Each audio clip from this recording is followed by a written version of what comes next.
Okay. Done. Okay, so you could start like That'll be nice for people. meditation, all the way from other meditation. So, that's where I always start from. So the nature of Rosh Hashanah, which is actually a very mysterious moed in the Chumash. There's no indication given at all it, on the simple reading of what the dedication of the day is to. I mean, Mela, when you have Pesach, it's Yitzias Mitzrayim and the Bikurim of Shavuos, which isn't too isn't too hard to recognize that Bikurim has to do with Bnei Bechori Yisrael and Bishvil Yisrael Nivra Ha'olam and Bishvil Yisrael and Bishvil Torah. It takes a few steps, but you get to Matan Torah there and Sukkot, where it's clear to us that we're in the day that's Leman Yedu Dor Seichem Ki Basukos So Shaftis Bnei Yisrael. And Yom Kippur is Yom Kippurim, that we are going to find our atonement. But Rosh Hashanah is a very mysterious day. I mean, the Torah talks about it as Yom Teruah, and in one place, and in another place, Yom Zichron Teruah. And so we actually have no indication of what this moed is to be dedicated to.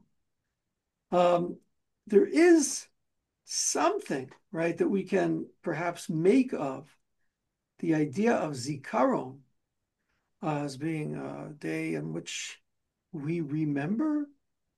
But, when you combine Yom Teruah and Zichron Teruah, so it automatically leads you to the Parsha of Baaloscha, where we're told that when we sound trumpets, v'nizkartem lifnei Hashem Elokeichem, that we are actually made present to the awareness of a Kadosh Baruch Hu. And that's quite fascinating because there's a sense in that of our becoming part of the awareness of HaKadosh Baruch Hu in being in Zikaron, as if we hadn't been noticed until then. So if you look at the Rambam, when he talks about the nature of Rosh Hashanah, so he actually plays on this idea of Zikaron. And it says there's a remez in Tkiyas HaShofar, right? You're probably all familiar with this, right? Zichru borachem. He's playing on this idea of Zikaron as telling us it's a day for us to awaken our consciousness of HaKadosh Baruch Hu. And this becomes actually a very beautiful interplay. He's not in denial of the simple reading that Zikaron means that we've become Hmm. present in HaKadosh Baruch Hu's awareness. He's just saying that it seems that somehow our becoming present in God's awareness is by becoming present in our own awareness. In other words, if we remember him, so he remembers us. And then he goes on and he says, and by remembering him, habitu el nafsho seichem, beautiful orientation, look into your soul. I mean, what a beautiful thing for the Rambam to say, habitu el nafsho seichem, look into your soul. You look into your soul and you become awake to yourself and awake to HaKadosh Baruch Hu. Something's going to happen, which is uru yesheni mishenaschem. You're going to become awakened. Uru, playing on the word trua, yom trua. Uru yesheni mishenaschem. You wake up from your sleep. Oh my gosh. So it's a day of awakening. It's a day of remembering, and we need to explore that concept. It's a day of becoming present to oneself, aware of oneself, and somehow in becoming more profoundly aware of ourselves, so we become aware of the divine in us. Habitu el Borach, Zichru Borachem, we remember our HaKadosh Baruch Hu, our creator, and then we become present in his awareness, so to speak. So there's well, I mean, just go back to the basic word. It's the day of awakening. Day of awakening. So is that Yom Haras Olam? Is that the Yom Harat Olam, the day the world is conceived? I mean, it's the day when human beings wake up. Well, human beings are the only creatures who can conceive things. I don't think the Nusach HaTfilah is an error there, Chas v'shalom, that it's the day the world was conceived. It's the day the world became a place of conception, meaning it's the day the creature, that's us, that is able to conceive of things, able to come and consider and understand them, able to recognize the ideas that stand behind life, the pulse of existence in a way in which it's not just the externality of things, it's the inner workings that we become aware of. So it truly is the day that the world is conceived, meaning it's the day that conception comes into presence. I'm talking high, but I want us to start also intellectually high because it's really important for us to appreciate the profundity of a simple word in the Chumash, trua. Wake up, wake up. Oh, what happens when I wake up? Well, you become aware of yourself. Yeah. And you become aware of the fact that you're not just a phenomenon of chance. There's a creator that's created you here. Ooh, that involves remembering. And remembering means also recognizing there's a beginning, there's an end, there's a story, there's something I'm a part of. I'm not just myself. When a person has a remembering, he takes the different parts of his life and makes them all members of a big concept. What the heck am I about in this world? What am I doing here? I am an Oved Hashem. Oh, tell me more about that. That means to be true to myself. Oh man, that's great. Okay, what does it mean to be true to yourself? It means to be awake. It means to be alive. Okay, what does it mean to be awake and alive? It means to be able to love. It means to be able to connect. It means to be able to recognize what is the right path for myself. Oh, tell me more about right path. It means to be authentic to the nature of what I am and who I am. Oh, great. Now you're waking up. Incredible. You've become, by virtue of waking up, able to conceptualize. I hope everyone understands the word concept, right? To conceptualize, to recognize the underlying theme, the underlying idea, the underlying binding together of the nature of what my life is, what this world is. I am the creature that is able to create concept, a concept able to bind things together because I can remember things. It's true that an elephant remembers for a long time, but he doesn't make the little details of his life members into a bigger picture. That's what true remembering is. And so you're awake, you're alive, you become aware of what this is for. What's the nature of your story? What is the theme? What is the plot? Who are the players? What the heck am I doing here? Where am I headed? Where have we come from? Do you understand that actually, in one word, trua, the Torah actually told you exactly what this day is about. And that's the brilliance of the Rambam in Perek Gimel of Rosh Hashana, Perek Gimel of Tshuva, where he says all those things I just recited before. It's time to wake up. It's time to remember. It's time to look into your soul. What, man, it sounds like a Chassidish Rebbe. Look into your soul. Like, check out Habitu al Nafshotechem, right? You need to be able to see, don't just listen. See means having a broad vision, being able, it's the same lashon of harat also comes from, I mean, anyone learning the Daf Yomi knows, harat comes from horayot. Horayot comes from re'iyah. Ah, you think it comes from hora, but hora comes from re'iyah. Einei ha'eda. It's the people who see in the Ada. They're the ones who are the consciousness of the people. Become conscious, become aware. Okay, so I just wanted you to really connect to. Actually, the Torah did tell you what this day is about. It just did it in one word. Like when it tells you about Pesach, it tells you you're leaving Mitzrayim. It gives you the whole story. When it tells you about Shavuos, it gives you all the Bikurim and Sfiras HaOmer. When it tells you about Sukkot, it tells you about Sukkot. When it tells you about Kapara, it tells you about Kapara. When it tells you about Rosh Hashanah, it tells you to wake up. Okay? That's what it told you. It's wake up day. When you recognize that it's wake up day, it actually becomes obvious that it's the day of the creation of the first human being, because that's the day the world woke up. Up until then, the world was inanimate or animal. There's no awareness there. There's perception.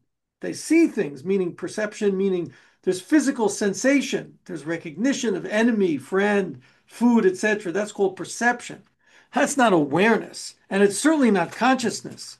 It's not the type of awareness that's able to bond together with a zikaron and recognize what the story is. The creation of Adam made the world into a place that was awake. All of a sudden, it's awake. Can you imagine what it was like? It was all of this that we see around us and no one to see it except on the level of phenomena, a phenomenal perception, it's called, where you see the phenomenon. I see this bottle. I see this cup. Is it food? Doesn't work. Forget it. It's like, dumb. It's a dumb world. It's a world of chershim. In fact, the Medrash actually says it's incredible Medrash. The Medrash says that that the world was like a palace with a king who had a bunch of mutes, ilmim and chershim. Nobody could talk. And so he got this great idea. Maybe we'll give them the power to communicate. And so he magically made them able to communicate. And the first thing they said was, Ani Emloch. I'm king around here. Adam Arishon. It's like you give man awareness, an ability to communicate, to sense himself and his reality as a separate entity with an identity. First thing he's going to say, I'm the king, man. The world woke up. And now the long trek back to God begins. But Lamaisa, do you understand? Waking up automatically implies Yom Trua, the day of waking up, automatically implies that we're talking about the day, not that the world's physical creation began, but the day that the world's awareness began. And so right away, a careful reader will recognize that this moed of Yom Teruah is the day of awakening. It's the first significant shift on planet Earth out of dumbness, out of lack of awareness, into a state of consciousness, which we're going to explore very significantly in a moment, right? And like, you see, it's all right there. It's all right there. It's the first day of the world's awakening. It's a call to you to awaken. It's for you to recognize yourself in the context of an entirety of creation by recognizing yourself as being connected to your creator and habitu al nafshosechem and look at your nefesh because today is the first day of its awakened life. It's the first day of the planet's awakened life. When you see that, right? When you see that, I mean, like the Torah is just like it's not even in code, It's a sefer which just says, pay attention, okay? Just would you mind, please, just noticing that word and asking what it might mean and delving behizbonenus deeper and deeper into the implication of what that is. So when then we're arriving at Rosh Hashanah, right? Which, by the way, is a bit of a misnomer because it's a machlokas for Rabbi Eliezer and Rabbi Yoshua, but let's just go with it, okay? When you're going to arrive at this day as the first day of the creation of Adam Harishon, so it would be really wise to get a better sense of what it is that Adam Harishon is created for and to connect to that on Rosh Hashanah, right? Okay, first of all, it's going to be a day when I'm going to be looking into my soul. I'm going to be asking the real questions about what is this thing called me meant to be doing. It's going to involve zikaron, as it always does, remembering where you've been and membering it into a bigger picture. It's going to call you to see that as part of the big picture of creation, right? Oh, man, like we're in it, you know? And of course, then you can see right away why this would be the day when we would have the most universal and truly inspiring tefillas about what the story of this planet is. Yeda kol paul ki ata pe'alto. Yavin kol yitzur ki ata yitzarto. I mean, like, when do we say these things? When do we talk about everyone waking up, knowing Umala haaretz deas Hashem kamaim layam mechasim? When do we talk about this? It's unbelievable. Talk about this on Pesach? Barely. Shavuos? Clown not. Sukkot? A little bit, you know. I mean, like, this is the holiday. This is the day. This is the moed that celebrates the remembering, the membering, the zikaron that bonds together, beginning to end, with an awake consciousness. Okay. First, that's point number one. It's like really a momentous day. It is like, mamish, I mean, people complain about me that every Chag I say it's the most incredible Chag. But I do. Right now, of course, Rosh Hashanah is coming up. It's the most incredible Chag. If we talk before Yom Kippur, you might hear me say that about Yom Kippur. I actually probably won't because I think Yom Kippur is a day of real compromise. And it would be very interesting to explore that at a different opportunity, right? But right, really, it's a very exciting time. And yeah, and just to connect to the main essence of the Nusach HaTfilah, as having that is like that. Let me just invite you, you know, to like take the beautiful moments, not to rush. One of the big advantages of Rosh Hashanah for someone who really wants to be misbonen during davening is there's a long Chazar Shashatz. And you don't have to say all the piyutim, you know? It's like the Shlich Tzibur saying the piyutim. You're there. Okay, you're there, you know? But like, osek b'mitzvah patur min mitzvah. You don't have to be saying whatever the mitzvah might be and saying all the piyutim, but like, if you're in really in that envisioning of Yeda kol pahu ki ata pa'alto, so kulam aguda achas, right? Oh, yiru v'yismachu. I mean, these are like such rich images that honestly, I mean, you have just like a magic opportunity if you seriously pay attention to the imagery being used, the intensity of the universality of it. Like this is the entire planet. You understand? Kol Pa'ul. I mean, what is not a Pa'ul? You know? Like, is this cup going to know too? Yes. Consciousness will reign supreme through everything. Kol Pa'ul. Unbelievable. What a vision. Malar's Deas Hashem. I mean, that's everything becoming conscious. It's the Yom Trua. It's the awakening day, right? It's the day of awareness.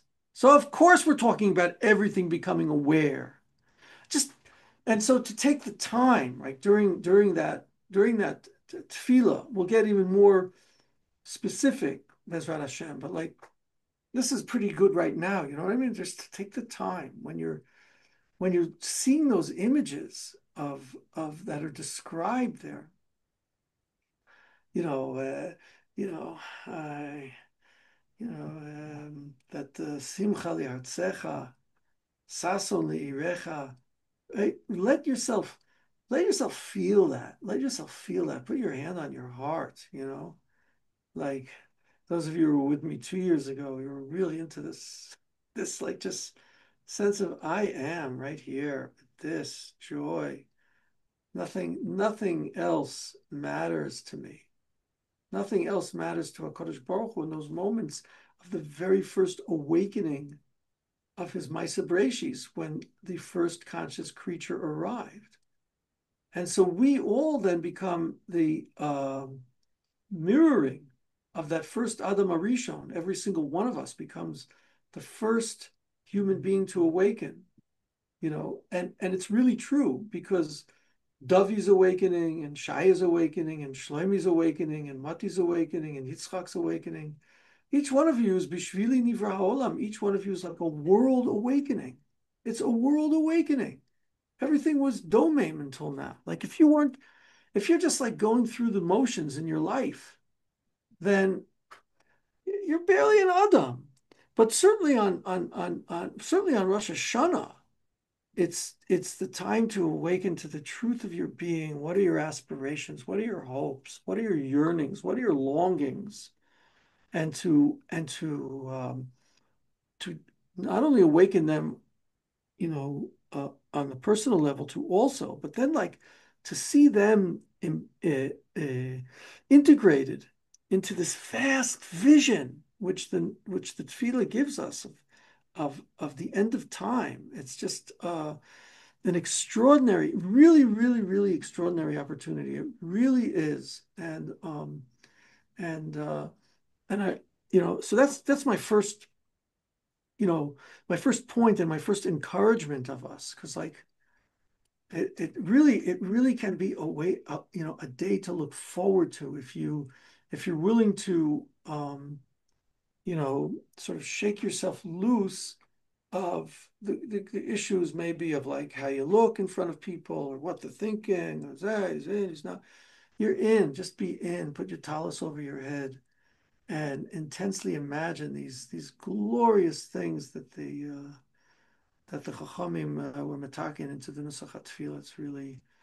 It will change everything for you, and just keep like sort of pumping into your heart and your mind. This is Hayom Haras Olam. This is the day of conceptualizing the world. This is the day when I look towards life and try to get to the idea behind it all, but not intellectually, with a sense of the drives of life, the purposes, the intentions, the values. Like, what do I care about? What am I willing to be most nefesh for? What does God care about? What does He care about? What's the first on His ladder of values, right? Like that's Hayom Haras Olam. I guess I'm into it also because I'm learning Harayos now, right? I was learning Daf Yomi. What an amazing Masechta! Going nuts. It's unbelievable. It's entirely the nature of consciousness that they are arguing about is the awareness of the Jewish people, the Einei Ha'eda. Are they part of the Jewish people? Are they not part of the Jewish people? Just like what they call nowadays in biology and physics, it's all become a mishmash.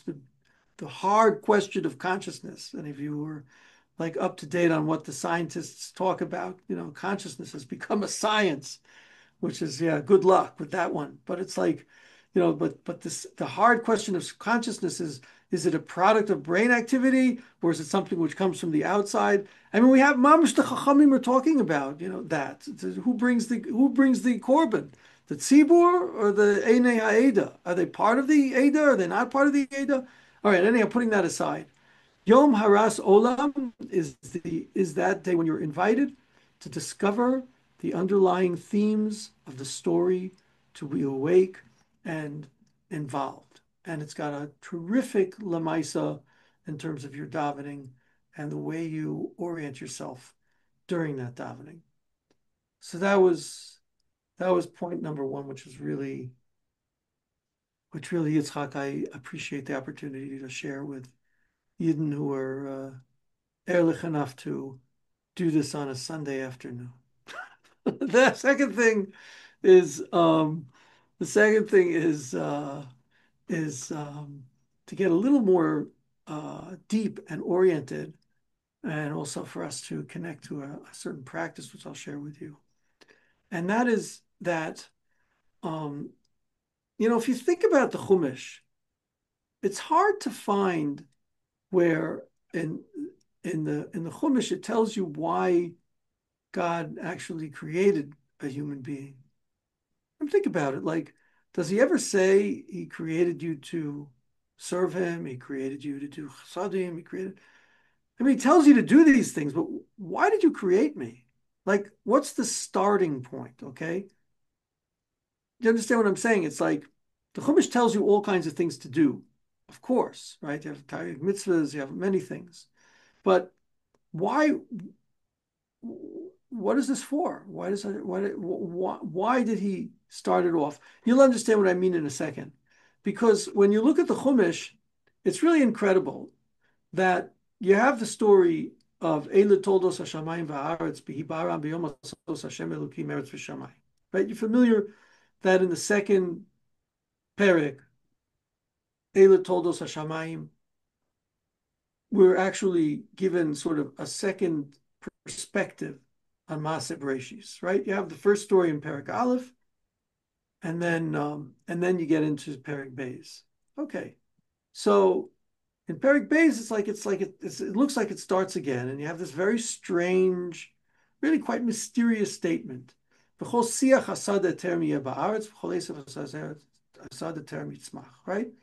Like there's no siach, which according to Rashi is the ilanos. There's no trees, right? They're not growing. Esav hasadeh. There's no grass. It's like it's a barren, it's a barren planet. Quite interesting. I mean, yeah. So Rashi says, okay, they were waiting for Pesach Adama. Very profound thing to say because then, I mean, really profound, because then you have this strange moment, right, where Kilohim Tir Hashem Elokim, right, that Hakadosh Baruch Hu had not yet made it rain. V'adam ayin lavodas ha'adama, and there's no human being to work the ground. Now, talk about a non sequitur. You know, it's like, tell me, please, what is the connection between trees growing and a human being to work the ground, between the rain coming down and there not being a human being? I mean, like, what is the connection? It's very mysterious. It's like, I mean, you want it to rain, make it rain. You know, as soon as it rains, things are going to start growing. You don't need the guy with the hoe to make things growing, right? I mean, some of you guys live in upstate New York. Don't tell me that those woods were there because people walked around with hoes and plowed the ground. It's like things grow when they're watered, you know. It's like, so to say that nothing's growing because there's no rain and there's no human being to work the ground is a mysterious statement. What's worse is then, you know, then Eid Ya'aleh v'hishkat kol pnei ha'adama. So I guess there's no water shortage. And then HaKadosh Baruch Hu makes Adam HaRishon. Now there's a whole arichus about this, which is definitely, you know, we could spend a long time on. But here's my second point. In this story, we're actually told about ourselves being conceivers. And I'll tell you what I mean by that. Because the way Rashi explains it, I'm sure you're all familiar with the incredible Rashi from the, you know, that is built on the Gemara, where Rashi says, Adam ayin lavodas ha'adama. I'll explain to you what the meaning of these verses is. I'll explain it to you. Explain it to you. Adam ayin lavodas ha'adama, that's why it's not raining. What? I'll explain it to you. There's no creature to appreciate, recognize the specific lashon isn't toda, it's hakaras hatov, to recognize the tovas hagshamim, to recognize the goodness of rain, right? Remember the Rashi? There's nobody to recognize the goodness of rain. That's what's missing. Do you realize how deep this is? This is no creature that's aware. I'm not going to make it rain until there's a creature aware of the good. Why? Think about it. Every time God created something, Vayar Elokim ki tov. Every time I made something, I discovered it good. So I need now a creature for the continuation of creation, for the flourishing of creation, to see the good, to see the good like I did. Everything I created, I saw it, I looked at it, and it was good. I declared it good. I saw it, its goodness. Hard to tell exactly what, it's machlokas in the mefarshim. But the point is, now it's your turn. Now it's your turn. I'd made everything, but it does not grow. It just stays stagnant until there's a creature who will do what I did, which is to see it's good. Okay, yeah. So then when Adam arrived, he knew the good, saw what's missing, and prayed. And the rains fell and the trees grew, and we've all lived happily ever after since then. That's the deal. That was on Rosh Hashanah, correct? That was on Rosh Hashanah. What's happening? Here's my suggestion, and it's also a suggestion for Avoda. What's happening is there needs to be a creature who's makir b'tovasam shel geshamim, right? There needs to be a creature who can recognize the goodness of rain. Has it rained yet when he's makir b'tovasam shel geshamim? Now I'm going to give this a strict reading, okay? Rashi first talks about him being makir b'tovasam shel geshamim. Yada Hashem tzorech la'olam. Then he saw that the world needs them. And then he prayed. You understand that order? Very important. He first recognizes, recognizes what does he know about rain? It's never rained before. What do you mean? He knows he's conceiving rain. He's a conceiver. You know, conception also means bringing into pregnancy. He conceives rain. He has a conception of rain. He's makir b'tovasam shel kshamim. He envisions the rain, looks at the world, right? It's mamish like the Gemara in Yevamos says that you need to have your heart up there and your eyes down here, right? You know that you saw Kapayim. You know what I'm talking about? The Gemara that brings the stira, where it says on the one hand you have to lift your heart up to heaven, on the other hand you keep your eyes down here. It's actually kind of a confusing Gemara, but that's what it's saying. And that's what you need to do. You have to send your heart up and then look down here. Exactly what Adam Arishon does. He sends his heart up. He gets a vision of rain. Wow, there's this thing called rain. Looks down at the world and Yad Hashem Tzorech La'olam. Looks down at the world and he sees that this world is in need. And then he davens. Do you guys get the picture of do you understand? Am I losing you? You hear? Go like this if you know what I'm talking about.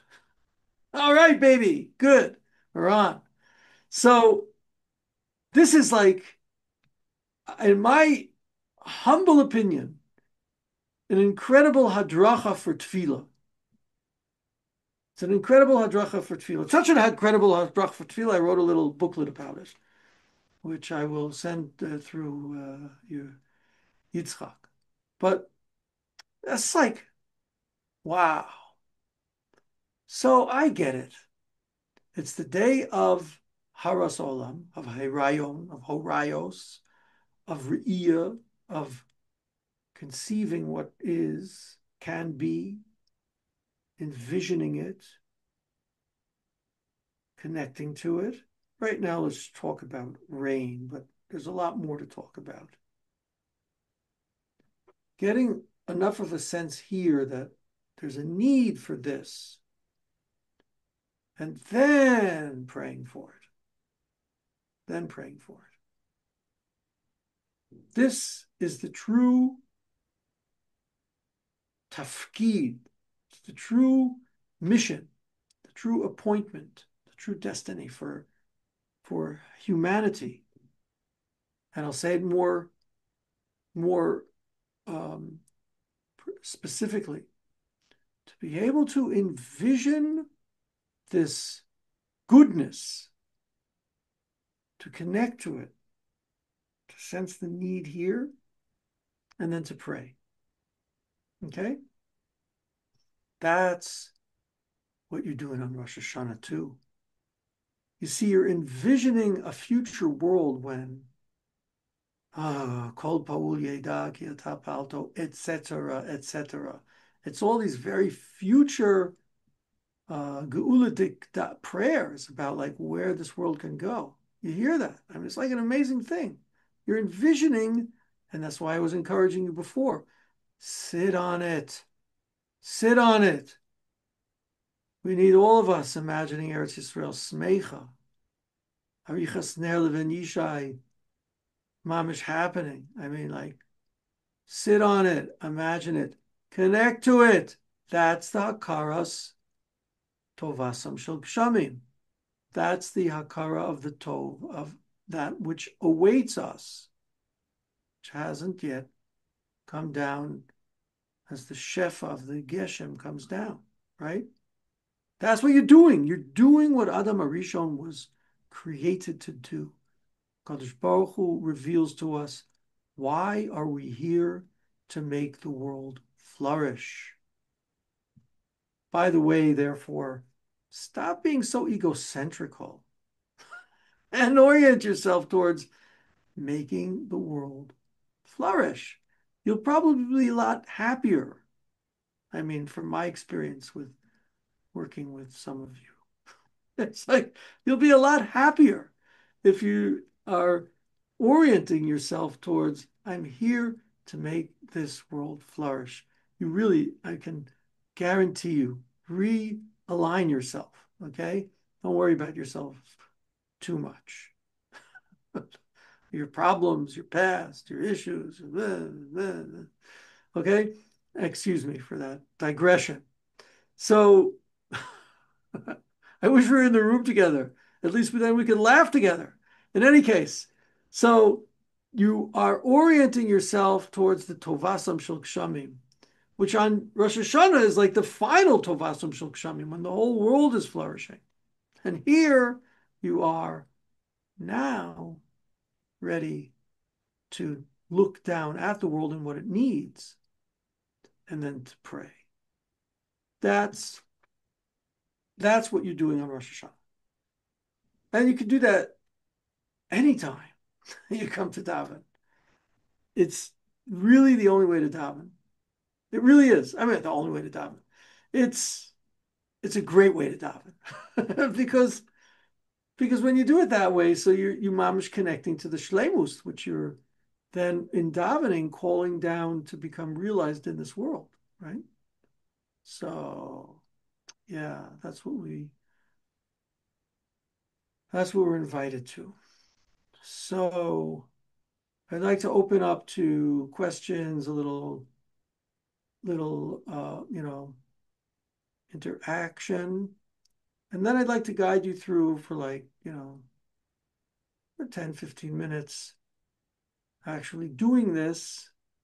And I'll give you a little more direction about it in a way that's specific to Rosh Hashanah in a moment. So here is your chance. Yitzchok, let them roar. Open up those microphones. Let's Oh, hear those questions or whatever is going to happen now. I think that anyone that wants could just press unmute on themselves. You should be able Okay. to. Okay, I unmuted myself. Yes. First, I thank you very much for everything, tone, everything. Uh, I'm just thinking that because we started with the martial allegory of somebody waking up, right? You become aware of yourself. I, for one, when I wake up, it takes me an hour to even start seeing the world. Are those And I'm trying to think that awakening is something great, right? To be aware of it.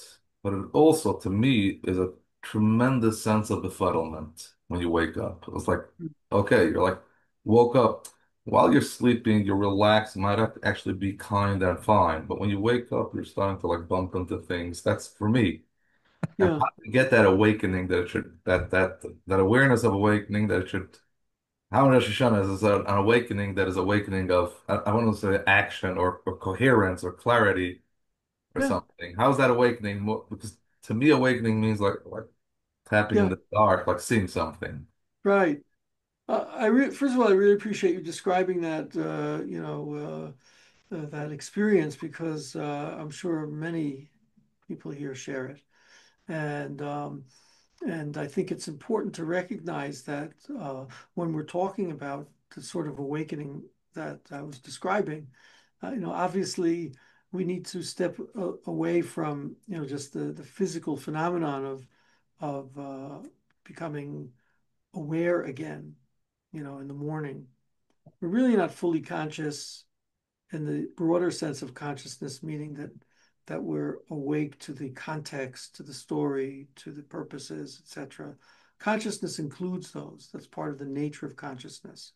But you've become aware again, and you can probably make it to the bathroom without tripping over anything, But like that's basically the level of pokeach ivrim. You see, we have this funny thing. It's like hanosein l'sech vivina, lavchim ben yom u'ben laila.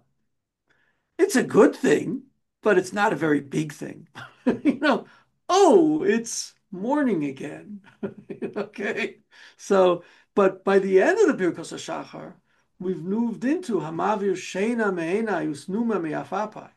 Clearly, that's not just Pokeach Ivrim or Nosein Lasech Vivina. Clearly, God has moved it aside. He's moved it aside. He's moved sleep aside. Moving sleep aside is not the same as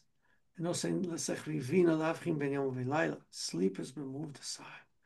What's going to come in place of sleep, right? And drowsiness, numa miafapai, right? It's just a simple reading. That's the moment when awakening begins. And of course, the first thing you do once you've said that is you say a little prayer to HaKadosh Baruch Hu about how it's going to be, and notice how brilliant it is, how I will see people, how they will see me.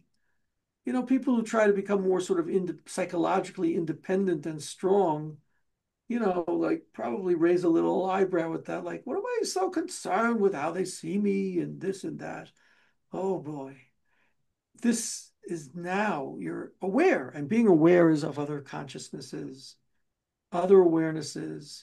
This is big picture, man. It's like that's when I would say is the shift into becoming the kind of awakened human being that I'm talking about. And then it's very beautiful, right after that, the Birkas Torah, and like we're on the road, so yeah. I have a nice YouTube meditation for Moda Ani, and I use that every morning. It's actually one of my more listened to ones because I think people keep listening to it. It doesn't work only once. You got to do it every morning. So, okay. Anyhow, thank you, Shaya. Who else? Shlomi, I saw your microphone turn green for a second. Just wanted to say that you were so clear that I didn't have any questions. Ah, okay. Okay. Anyone else want to ask or contribute something before we move forward? It's actually almost an hour already, so I think we'll move forward. And here's my suggestion that I guide you in this uh,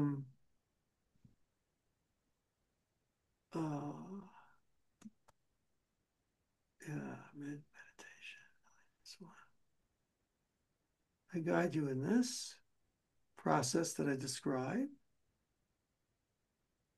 and I put on a little music in the background that I created. I'll check with you that it's not too loud or too soft. We'll get to that in a sec. And basically, I'm going to just guide you through like a very simple thing. Those of you who've been with me before, probably, some of you have done this with me, and it's a big blessing to learn how to pray like this. It really is. And it's it goes like this. I want you to think about someone who'd actually like to pray for. It could be you. It's fine too. Um, yeah.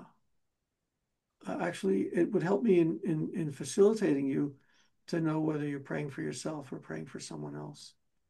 Put up your hand if you'd like to pray for someone else. Put up your hand if that's what. And put up your hand if you'd like to pray for yourself, something for yourself. Okay. So Shlomi, figure out something you want to pray for about yourself. Or you could just do it about someone else too. It's okay. But I'm going to give the facilitation as if you're praying for yourself. Okay. So yeah, and to think of something which is really a desire that you have for a shift in your life. It can go anywhere from the emotional world, like just have a lev sameach. It could go to have better mochin. It could be kinder to your wife. It could be more communicative with your son. It could be, there are many things, right? Okay, you're in America, better panosa, right? Um, one of the things that's really matters to you, okay? And basically what I'm going to do is guide you, first of all, just a very simple, kind of most of you have been with me, I guess, right? A makom, just like being in a makom meditation, just being in place. And this is what we're going to do with our eyes closed. And then I will guide you through becoming connected to loving yourself, dying for yourself, loving yourself.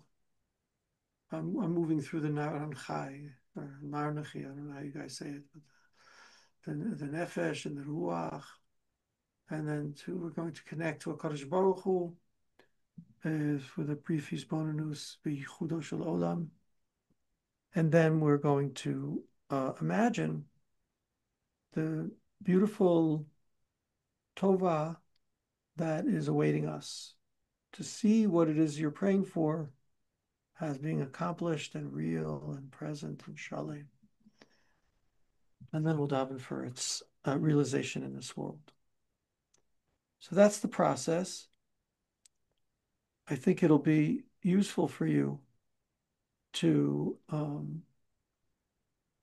I see. Yitzchok, I need you to let me share Yeah, my that's fine. with audio possibilities. Is did I let you? Or Yes, perfect. Thank you. So at the beginning, it's going to probably be too loud. Let me know, and we're going to make this good. I'm already loving it. Hold on a sec. Please here. Oh, yeah.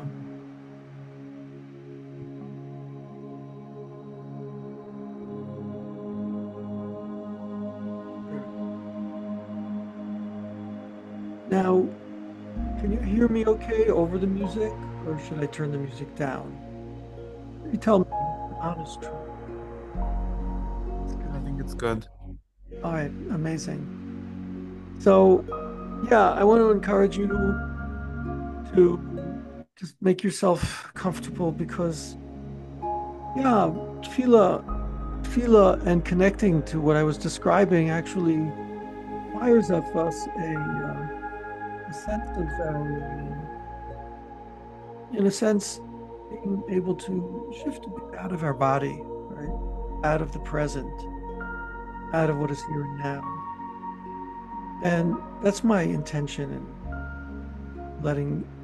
guiding you into a relaxation is to allow yourself to be able to do that. Something happened here with my player. See if it reorganizes itself.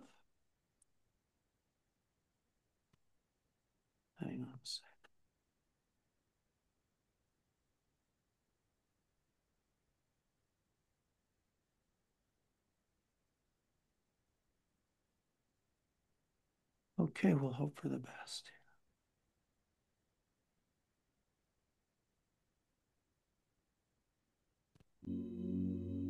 And so, yeah, just allow yourself to settle into your chair.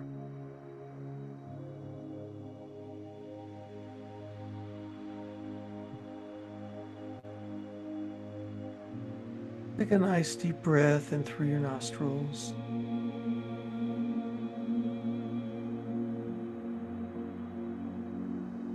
And release.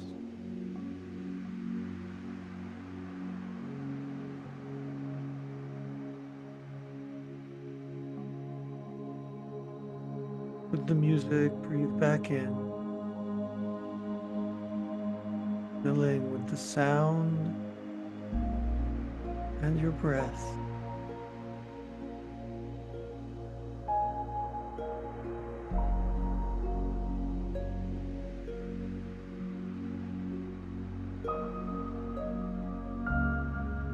Just allowing your attention to settle comfortably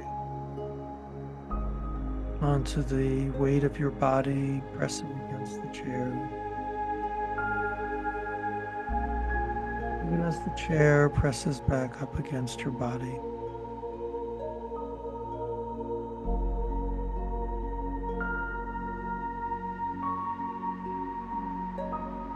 Allowing your inner focus to shift from the breath coming in through your nostrils to your stomach expanding and contracting.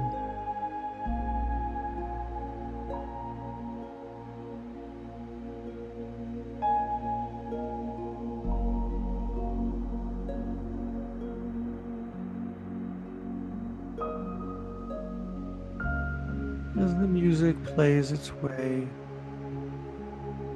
through your body and mind,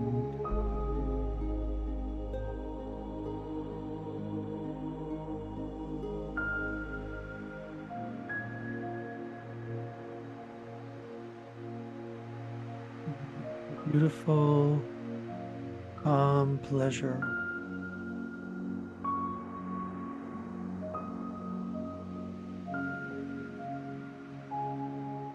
It's a moment to awaken a simple appreciation for the love Hashem shows you in enabling you to be here now.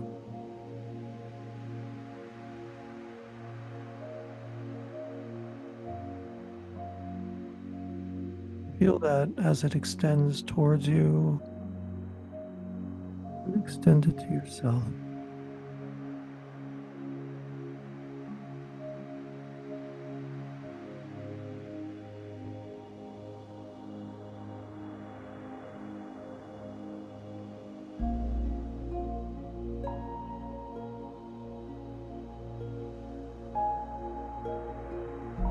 Now allow your face to turn slightly upward.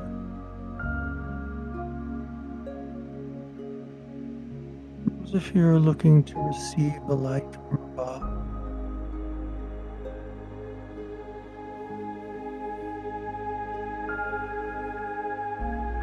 And if rays of light shine down on you, love, peace,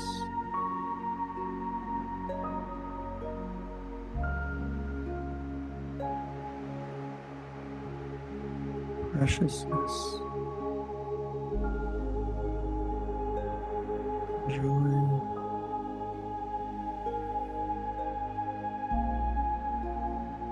And as your soul rises, that's yourself coming to be with the single one, the Holy One, blessed be.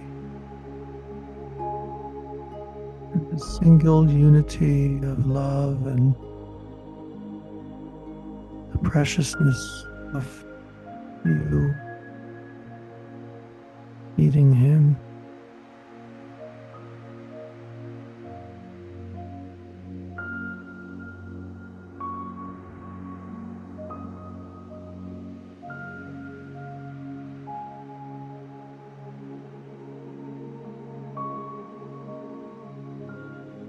let me invite you to bring up an image, Karas Hato, and recognizing the good that you yearn for. Just see yourself now in this perfected condition regarding the thing you're going to pray for, whether it be an open channel of communication with one of your children or your wife, or whether it be a new success for you and what it is you seek to achieve. To allow yourself to completely open to that vision as it becomes present in your mind and awareness.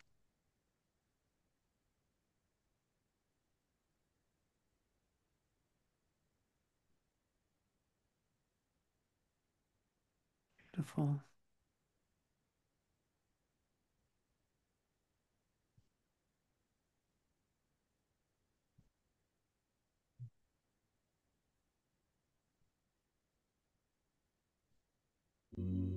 And as the music comes back to accompany you there, imagine even more intensely that vision of the beautiful situation that you're aiming towards, Havana, looking towards with vision, with Heirayon, with a conception of it becoming impregnated towards reality,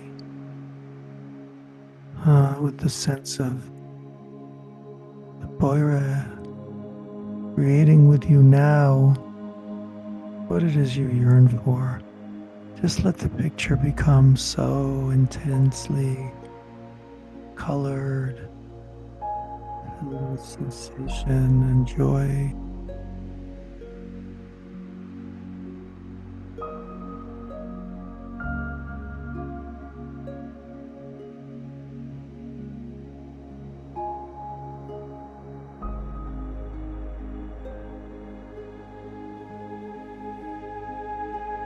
And when you feel ready, open your heart or even place your hand on your heart if you desire, and let the prayer begin to awaken and speak to the Abishter, speak to HaKadosh Baruch Hu, words that describe what it is that you're yearning for, so that the vision already becomes translated into the words of your tefillah.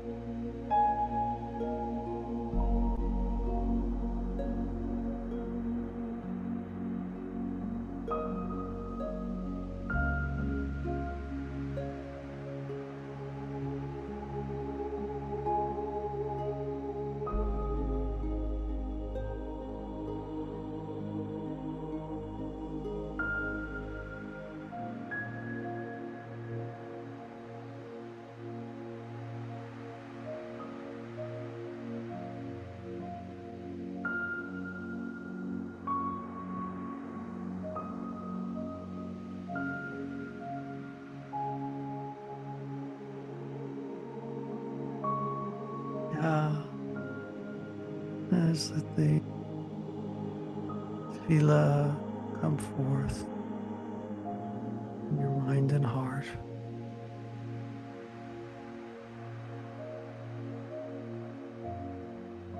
When you're done, feel gratitude for the special possibility opening up for you. Feel gratitude for the very power you have to imagine it, envision it, and feel it.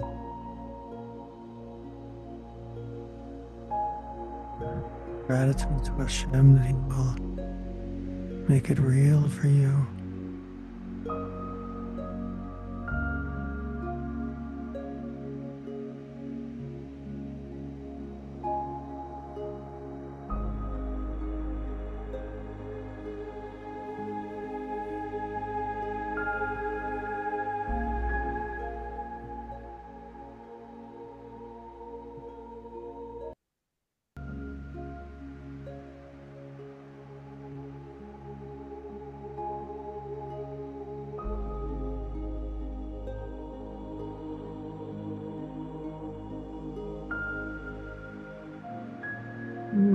begin to bring ourselves back into our body with a sense of joy and pleasure of the great gift of being an Adam, being a human being, being a Yid, full of Hodaya.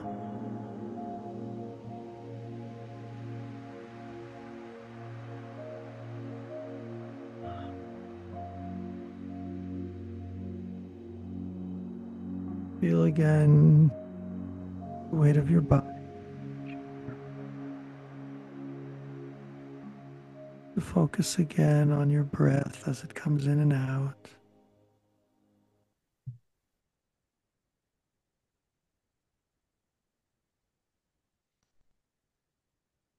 Mm.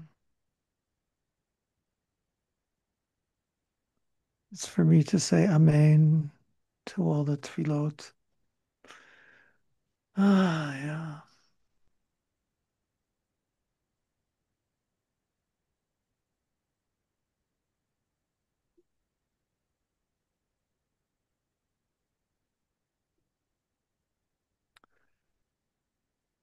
Yeah, I want to encourage you to keep this connection alive,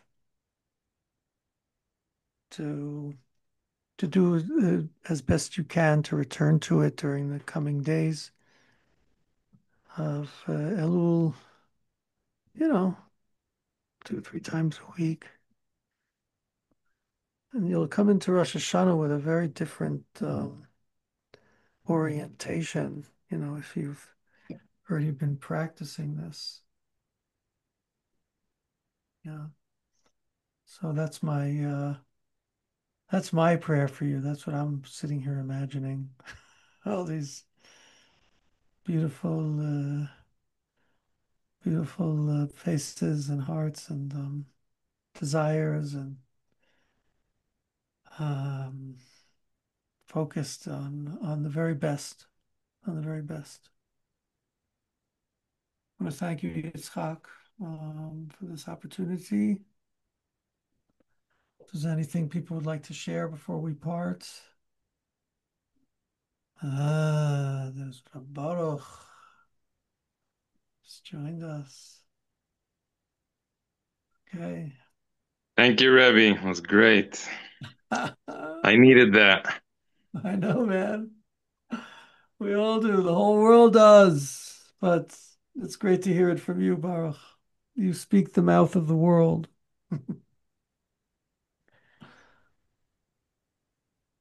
From its Hyroian to its later. Sure, good. You were following. Excellent. Okay. Anyhow, be well. Good to Thank you, you. Rebbe Yitzchok, Thank for you. organizing it. Yeah. Thank you. Yeah. Thank you, Rebbe. Thank you. Maybe say a word about if you want to continue or if you want to Me? corporate. Yeah, can we not Let's now, like for Yeah, let's think about that. Maybe we want to have like a group that meets with a certain regularity. I don't know. I'll let me communicate with you, Yitzchak.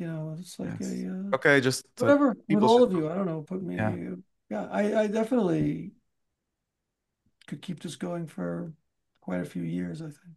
Anyhow, it's a pleasure. Okay, we'll talk. Sei gesund, ik zie See we you, zien. Maxime. And we'll see where Hashem will lead us. I'll Man. start imagining it. Bye bye. Okay, thank you. Yitzchok, you have the recording? It should be recording still, yeah.